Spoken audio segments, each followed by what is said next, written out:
We are still in our grad season era, and today this is what we're making.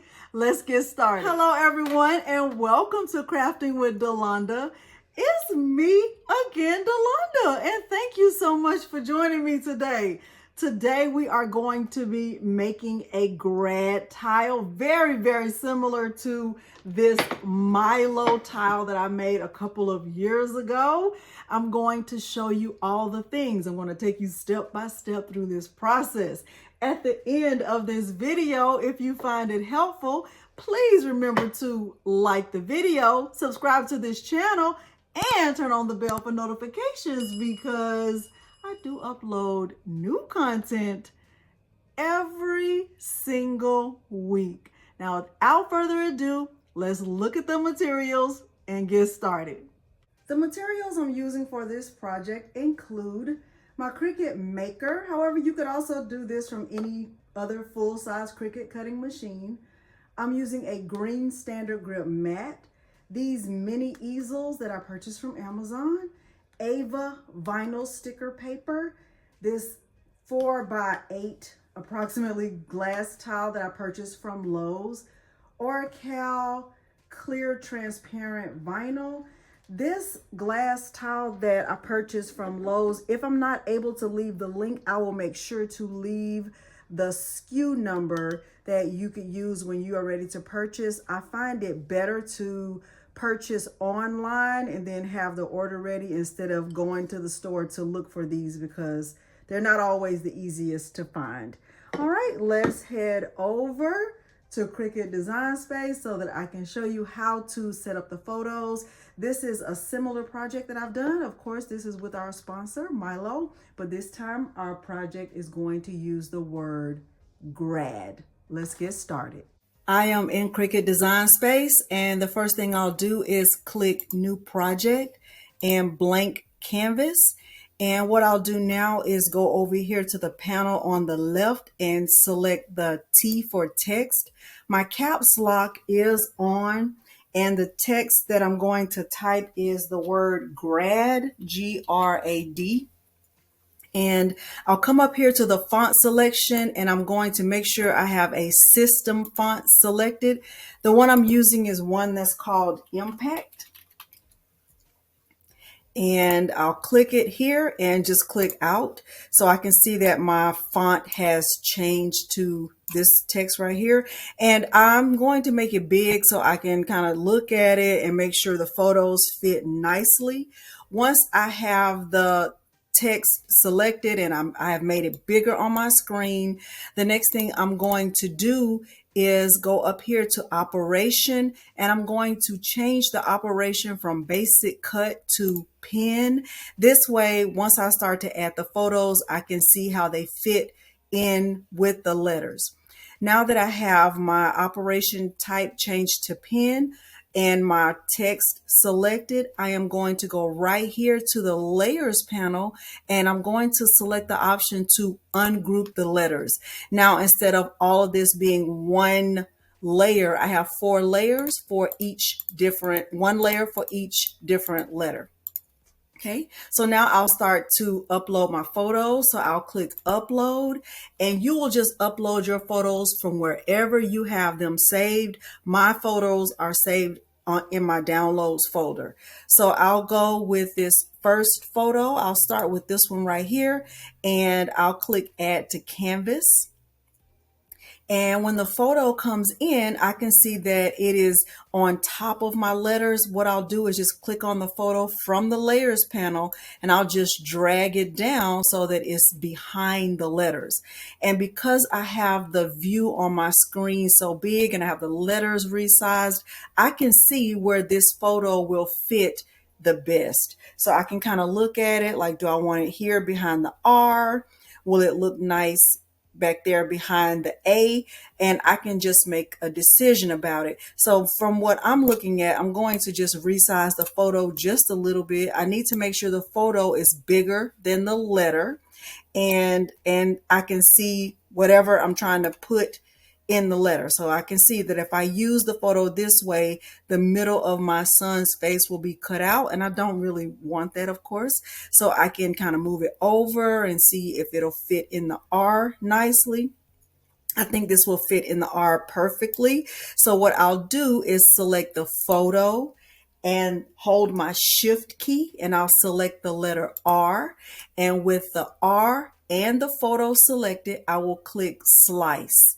Once I do that, I'm going to remove this part of the photo and delete it. And what I'm left with is the R with my son's picture in it. So now I'll upload the next photo. I'm going to click upload, and let's go to this photo right here. This is just him doing like a peace sign. Okay, I'm going to do the same thing. I'm going to select the photo here in my layers panel, drag it all the way down. And I know I want this to be my last letter. And what I'll do is kind of just make sure his fingers are in the photo and his head. And I think that looks great just right there. So I'll select the photo. I'm going to hold my shift key, and I'm going to select the letter D, and I'm going to slice this. Okay, so I can remove this. I don't need this anymore. I can delete that. I'm left with his picture and the inside the D. Now I'm going to select upload, and let's go with this photo right here and see if we can make it fit in somewhere. I like this photo. I'm going to select the photo, drag it on down so that it's behind the letters. I like this. I think this looks great. All right, so I'm going to select the photo, hold my shift key and the letter A, and I'm going to slice this. I think that looks great. That looks so good. I love it. All right, so I can delete this. And now I'm going to select one more photo. And I think I want to use, let's try this one. We'll see if this one, let's see. Okay, I'm going to bring the photo down, and I'm going to bring it back here. I want to make the photo a little bit smaller, making sure it's still not too big. Okay, but I can still see his face. Let's see if I can make it a little bit smaller.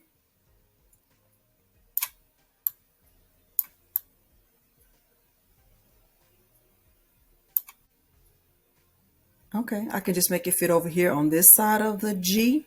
All right, and so I'll select the photo, hold my shift key and the letter G, and I will click slice. Okay, so I can delete this now. And I have my complete photo frame finished. I called it a photo frame even though it's not, but I just love the way this looks. I think it looks fantastic. This right here, these are just the slice results. I don't really need this, so I'm going to click. See, I don't see anything in this photo, so I don't need this anymore. I'm going to click on this in the layers panel right here, the G, and I'm going to delete that. I'm going to click on this empty A and delete that. Click on the empty D and delete that, and click on the empty R and also delete that. So it just left me with these 4 letters with your photos now. And I'll select all of this.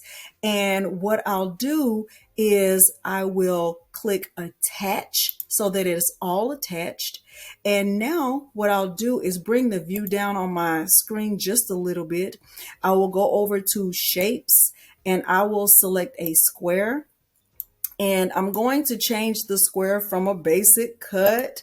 I want to change it to a pin, and I'm going to unlock the square and change the width of the square to 8, and click over to the height and change the height to 4 and click enter. And with all of this, my 4 photos, remember they are attached, I'm going to bring this down so that it fits inside this square or this rectangle. Okay, I'm going to bring it down like that. I think this looks really good. And of course, because I don't want it to have that much space at the top and bottom, what I would do with this is I would resize the height so I could just go up, but I want to make sure that my proportions, I'm going to have to unlock them in this case. So I'm going to click on the unlock. I'm going to make the height bigger, paying attention to the photos and making sure they're not distorted or anything like that. Okay, I might bring this up out to like 7.9. I think that's fair. And I'm still going to bring the height of the photos up, but I'm still paying attention to make sure that it's not distorted in any way. I think this looks excellent. And so now what I would do is select both the photo and the rectangle, and I will click on align and center, and I would click flatten. Okay, so now that I have my image is flattened, I'm ready to click make. I don't have any errors. I don't have any warnings in my layers panel. I think this looks amazing. So now what I would do is click make, and I can save this. I'll save this as Grad Miles, and I will click save, and I will get ready to get this printed. Now, I am not using 8.5 by 14 paper. I'm actually using 8.5 by 11, which is the letter size paper. And I am going to select continue. I'm going to click send to printer. I'm going to send this to my Canon MX470 printer with the add bleed off. And I am going to use the system dialog. I'm going to click print. Okay, and what I'll do is navigate to that printer, my Canon MX470. I'm going to select preferences, and I am going to select for my media type I'm going to select other papers, other photo paper, print quality high. I am going to do a preview before printing. I'm going to select OK, and I'm going to click print here. And once I do, I will get a print preview. And because this is not a sublimation project, I will not need to mirror the image. So this is exactly what I want it to look like. I'll click start, and everything I'll do from here will be back on the camera.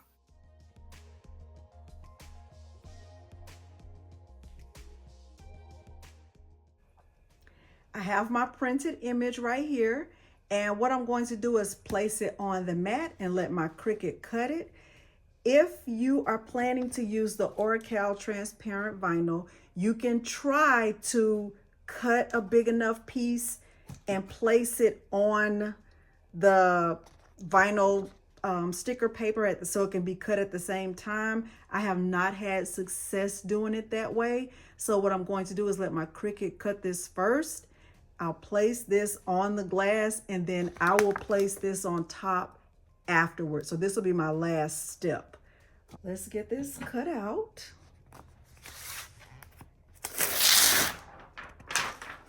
I'm going to place it on the mat in the same direction that it's in Cricut Design Space, not mirrored. Just like this. I'm going to insert it into my Cricut, and the cut setting I like to use is Infusible Ink Transfer Sheet. I'm going to press the flashing C after I set my cut setting.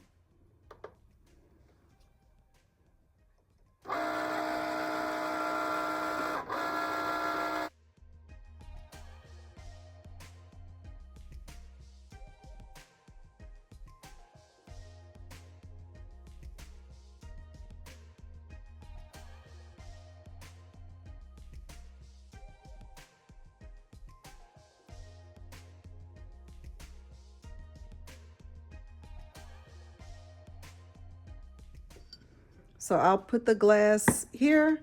You might want to clean the glass off with alcohol if it'll make you, if you feel like there's any dust or residue or anything like that.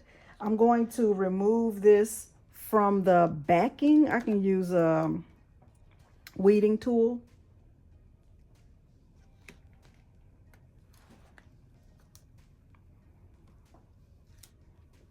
Just like that. So here's my photo.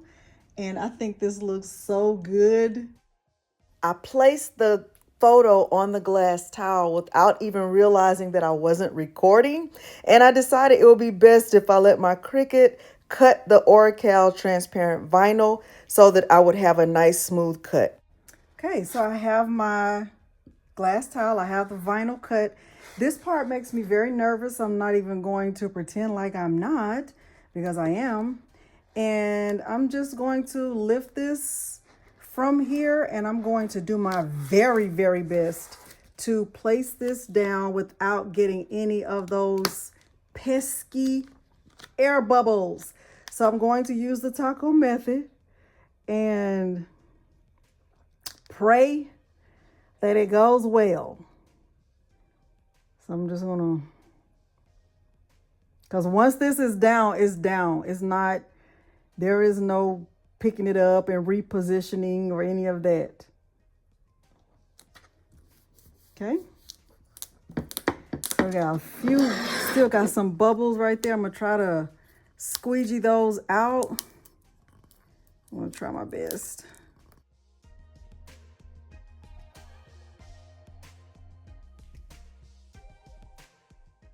Right here, I'm just using my squeegee that I purchased from Atlanta Vinyl, and I'm going to do my best to push all of those air bubbles out. Product, and so I still see some bubbles in here, so I can try to like pop them like with my pen like that.